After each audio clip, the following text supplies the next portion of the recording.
আমি জানি স্যার, একজন ছাত্র হয়ে একজন শিক্ষককে মারা আমার উচিত হয়নি,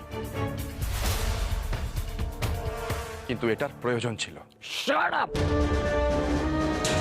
নিজে অপরাধ করিয়া নিজেকে ডিফেন্ড করিতেছ? তুমি জানো ইয়ার জন্য তোমার কি শাস্তি হইতে পারে? এখনই এখনই গিয়া মিস্টার রোডেনের কাছে ক্ষমা চাও। সরি স্যার, এই ঘটনাটা কলেজের মধ্যে ঘটেছে, তাই সেটা আপনার জানা প্রয়োজন বলে আমি মনে করি। তাই নিজে আমি আপনাকে ঘটনাটা জানাতে এসেছি, কিন্তু আমার মনে হয় না আমি কোনো রকম অন্যায় করেছি বলে, তাই কোনো ক্ষমা আমি চাইব না। এর জন্য আমার কি শাস্তি হতে পারে স্যার? তুমি ক্ষমা না চাইলে তোমাকে রাস্টিকেট করিতে হইবে। স্যার, এটাই যদি আপনার সিদ্ধান্ত হয় তাহলে সেটা মাথা পেতে নিতে আমি বাধ্য। আপনি চাইলে আমাকে রাস্টিকেট করতেই পারেন। Thank you sir.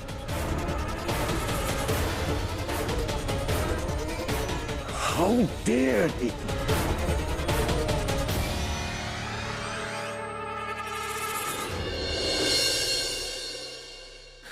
সর্বনাশ! এ তুমি কি বলছো মহাবাবু?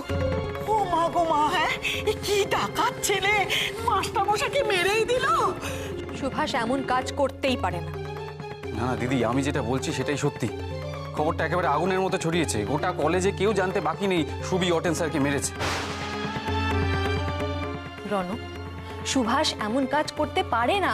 তুমি তো তাকে ছোট থেকে দেখেছো, সে মাস্টার মশাইদের শ্রদ্ধা করে। তোমার মনে নেই বেনি মাধব বাবুর কথা?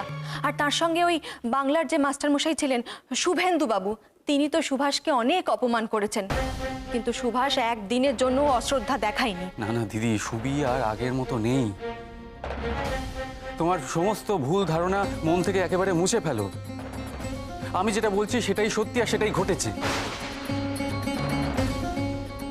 ওই তো ওই অটেন স্যারের জন্যই সুবিকে ক্লাস বয়কট করতে হয়েছিল, আর সেই থেকেই সুবির স্যারের উপরে রাগ। আমি জানতাম সুবি একদিন না একদিন এমন একটা কাণ্ডই ঘটাবে। সত্যি এমন ঘটনা ঘটলে তো ছোটদের জীবনটাই নষ্ট হয়ে যাবে একেবারে। কি হবে মহাবাবু? ছোটদাদাকে তো ওই কলেজে আর রাখবে না, তাহলে পড়াশোনা করবে কোথায়? রণ, হ্যাঁ দিদি। সুভাষ কোথায় এখন? সুভাষ তো ঘটনার পর একেবারে গটগট করে নিজেই প্রিন্সিপালের রুমে চলে গেল। আমি জানি না কি হবে। বাড়িতে কেউ নেই, বাড়িতে কোনো ছেলেরা নেই। আমি কি করব কিছুই তো বুঝতে পারছি না।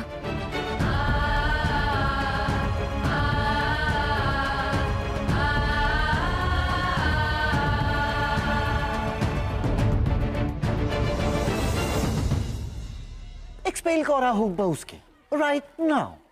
No, no, no. That's not enough. অপরাধ করার পর সুভাষ নিজে আসিয়া আমার কাছে অপরাধ স্বীকার করিয়াছে। সুভাষ নিজেই যখন অপরাধ স্বীকার করিয়াছে, তখন আমাদের উচিত পুলিশ ডাকিয়া ওকে অ্যারেস্ট করাইয়া দেওয়া।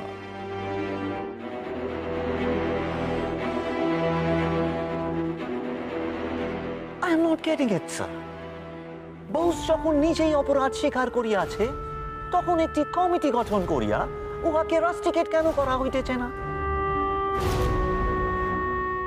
পুলিশ যদি জানিতে পারে তবে এই খবরটি আরো বেশি ভাবে স্প্রেড আউট করিবে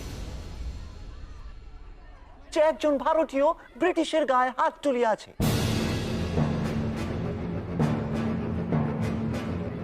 যাহা কিনা ব্রিটিশের ইমেজের জন্য ভালো হইবে না। Sorry to interrupt you, but mister Otton, I must say, যে ঘটনা ঘটেছিল সেটা অনভিপ্রেত, কিন্তু ঘটনার সত্যতা যাচাই করে আমার মনে হয় কোনো সিদ্ধান্ত নেওয়া উচিত। অ্যাকচুয়ালি ঠিক কি ঘটেছিল যদি আপনি কাইন্ডলি বলেন। আমার পড়ানোর সময় that student, what's his name, some Gopal, আমার কনসেন্ট্রেশন নষ্ট করিয়াছে, জুতার আওয়াজ করিয়া হাঁটিতেছি। মিস্টার ওটন, এদেশের অধিকাংশ ছাত্রদেরই বুট কেনার ক্ষমতা নেই। চটি তাদের একমাত্র সম্বল। চটিতে তো আওয়াজ হবে, আর এই অপরাধে আপনি ছেলেটাকে ধাক্কা দিলেন, সেটাও কাম্য নয়। I'm shocked. আপনি কি বসের এই রিবেলিয়াস অ্যাক্টকে সাপোর্ট করিতেছেন, সমর্থন জানাইতেছেন? এক্সকিউজ মি মিস্টার, আমি কোনো পক্ষকে সমর্থন করছি না। ওয়েল, প্রিন্সিপাল সাহেব আছেন, উনি যা ডিসিশন নেবেন। I'm sorry to say, sir, but Bose is nothing but a pure hooligan. উহাকে রাস্টিকেট করা হোক right now. We should discuss about it. ওকে ওকে, তাহা হইলে একটি কমিটি গঠন করা হোক। সেই কমিটি যা ডিসিশন লইবে সুভাষকে তাহাই মানিতে হইবে।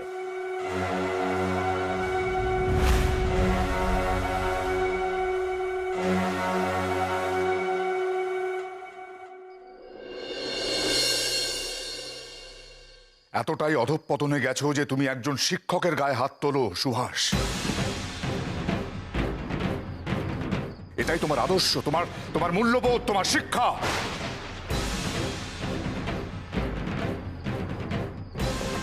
গোটা পরিবারকে তুমি কালিমালিপ্ত করেছো, সুভাষ। আমায় ক্ষমা করবেন বাবা।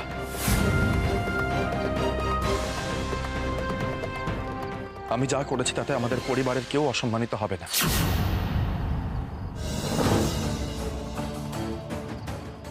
ওটেন স্যারের অন্যায়টা আজ আমি সহ্য করতে পারিনি। আমাদের কলেজের প্রত্যেকটি ভারতীয় ছাত্রকে দিনের পর দিন ওটেন স্যারের কাছে অপমানিত হতে হয়, ওটেন স্যারের তাচ্ছিল্য সহ্য করতে হয়। চুপ করো, সুভাষ। আর অন্যায়ের সমর্থনে ব্যাখ্যা শুনে আমি অবাক হয়ে যাচ্ছি। একজন শিক্ষক ছাত্রকে শাসন করে, এটাই নিয়ম, আর তুমি তার বিরোধিতা করছো। শাসন তো তিনি করতে পারেন বাবা, যিনি ছাত্রদের ভালো মন্দ সবটা নিয়ে ভাবেন।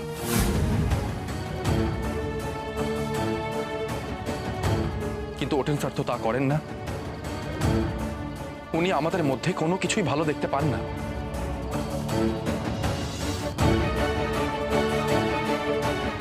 উনি প্রতি পদে আমাদের সংস্কৃতিকে ছোট করার চেষ্টা করেন। প্রতি মুহূর্তে উনি এটাই প্রমাণ করার চেষ্টা করেন যে ভারতীয়রা সবকিছুতেই খারাপ।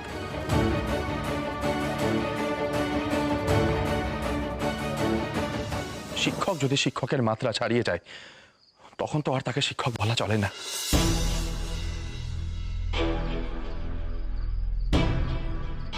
ছোটবেলা থেকে আমি শিক্ষক সম্পর্কে যা বুঝেছি, যতটা শিখেছি, ওটেন স্যার আজ সেই সবের ঊর্ধ্বে চলে গেছেন বাবা।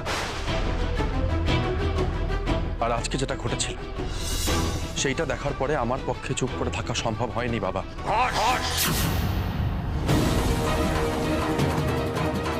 মেজো খোকা, তুমি সুভাষকে থামতে বলো। তোমার বাবা মশাইয়ের কিন্তু আর হিতাহিত জ্ঞান থাকবে না। যাই ঘটে যাক, তোমার পরিবার তোমাকে এই শিক্ষা দিয়েছে। যদি সহ্য করতে না পারতে তাহলে বেরিয়ে আসতে, ওখান থেকে চলে আসতে। পালিয়ে যাওয়া তো আরো বড় অন্যায় বাবা।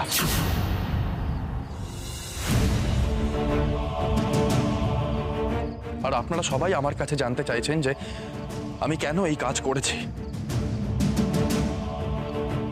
কেউ একবারও জানতে চাইছেন না কেন এই ঘটনাটা ওটেন স্যারের সাথেই ঘটলো। এর আগে তো এমনটা কখনো ঘটেনি। আমি জানতে চাই না, সুভাষ। তোমার বোধ বুদ্ধি সব লোপ পেয়েছে। তোমার সঙ্গে আমি কোনো তর্ক করতে চাই না। আমার কাছে এটা অত্যন্ত লজ্জার এবং নিন্দার যে আমার পরিবারের একজন, আমার সন্তান, নিজের পিতৃতুল্য শিক্ষকের গায়ে হাত তুলে। শোনো সুভাষ, তুমি লিখিতভাবে তোমার স্যারের কাছে ক্ষমা চাইবে, এটাই আমার শেষ কথা। লেখো লেখো, তুমি অন্যায় করেছো এবং মার্জনা চাইছো। কি হলো, লেখো। আমায় ক্ষমা করুন বাবা, আমার হাত দিয়ে এই লেখা বেরোবে না।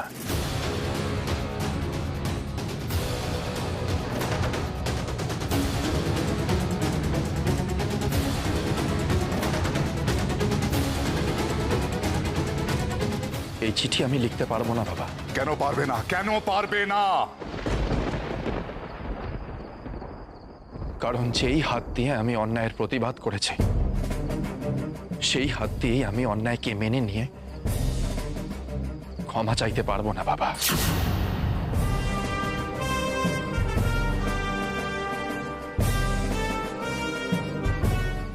সুনীল,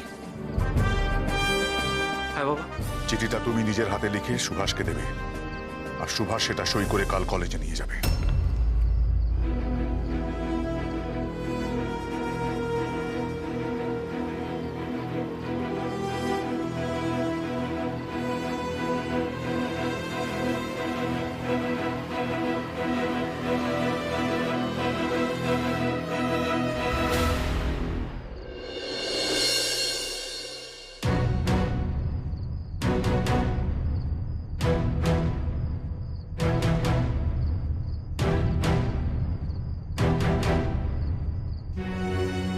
ছাত্র হয়ে শিক্ষকের গায়ে হাত তোলা অন্যায়,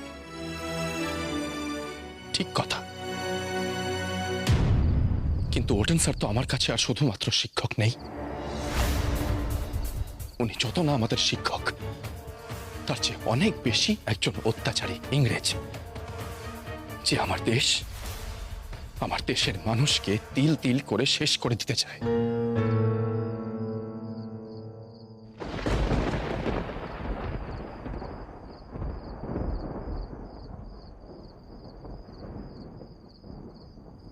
এইভাবে চলে এলে যে?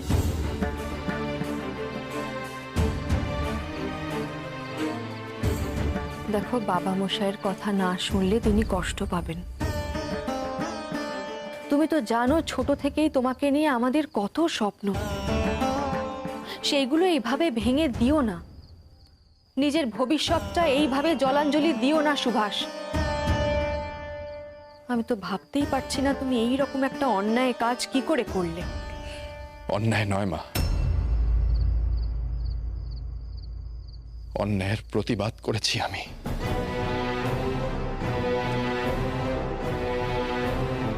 হাঁটতে গিয়ে চটির আওয়াজ হওয়াতে একজন শিক্ষক তার ছাত্রের গায়ে হাত তুলতে পারে, তাকে যা নয় তাই বলে অপমান করতে পারে, তার দেশ তুলে কটূক্তি করতে পারে, আর সেই অন্যায়ের প্রতিবাদ করেছি বলে আমায় তার জন্য ক্ষমা চাইতে হবে মা?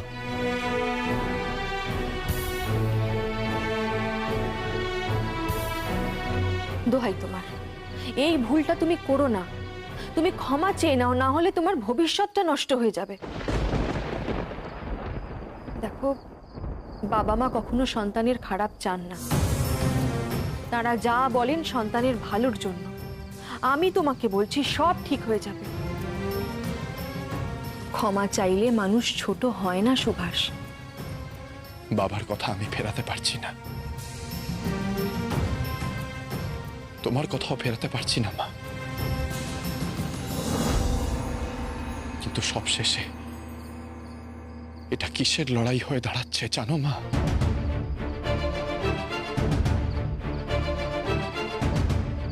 নীতির সাথে আবেগের লড়াই, নিজের আদর্শের সাথে আপোষ করতে হচ্ছে আমায়। তোমার কথা রাখতে গিয়ে, বাবার কথার সম্মান রক্ষা করতে গিয়ে, জীবনে যা কোনোদিনও করিনি আমায় তাই করতে হচ্ছে। অন্যায়ের কাছে আমায় মাথা নোয়াতে হচ্ছে মা।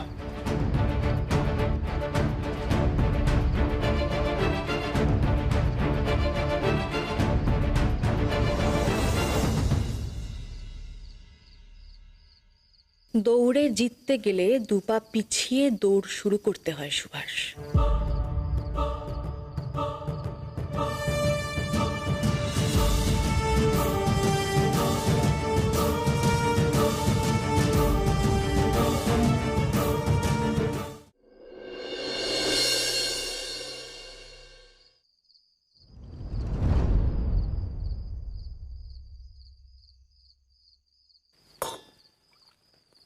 সুনীল, চিঠিটা এনেছো?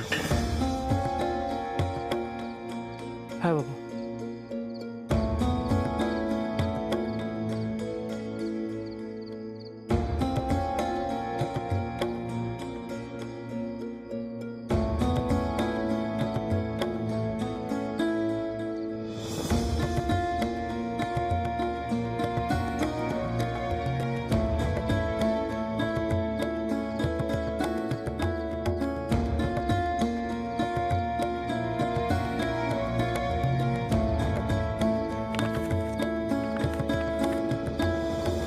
হাতে ধরো সুভাষ।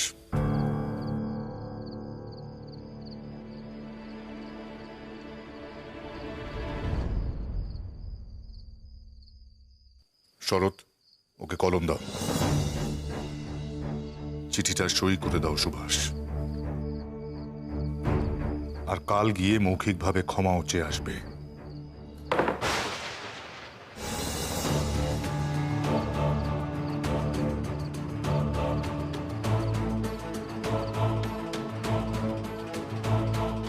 সইটা করো সুভাষ।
বাবার কথার সম্মান রক্ষা করতে গিয়ে জীবনে যা কোনোদিনও করিনি, আমায় তাই করতে হচ্ছে। অন্যায়ের কাছে আমায় মাথা নোয়াতে হচ্ছে মা।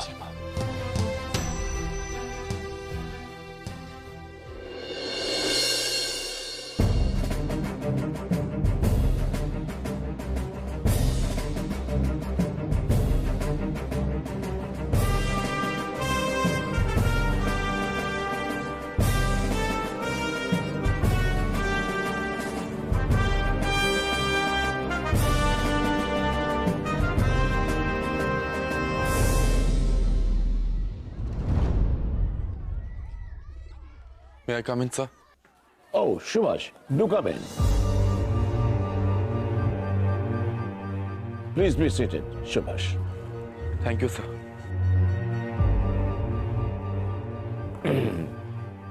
আমরা আমাদের ভাইস চ্যান্সেলর আশুতোষ মুখার্জির জন্য অপেক্ষা করিতেছি। লেট হিম কাম। তিনি আসলে আমাদের কমিটি যা ডিসিশন লইবে আমি তোমাকে জানাই দিব। Right, sir.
Mr. Mukherjee, please come in.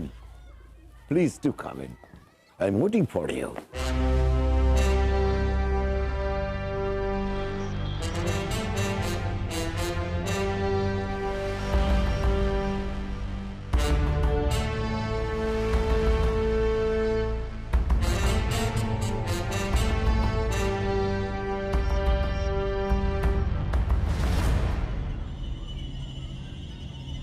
Please come, Mr. Mukherjee. Please be seated.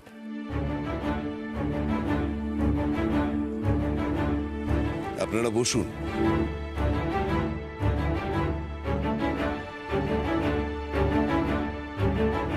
Mr. Mukherjee, he is Mr. Subhash Chandra Bose.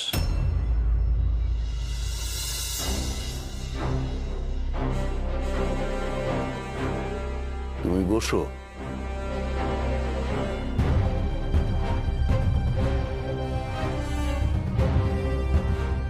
সুভাষকে যদি কিছু জিজ্ঞেস করিবার থাকে, ইউ ক্যান আস্ক হিম।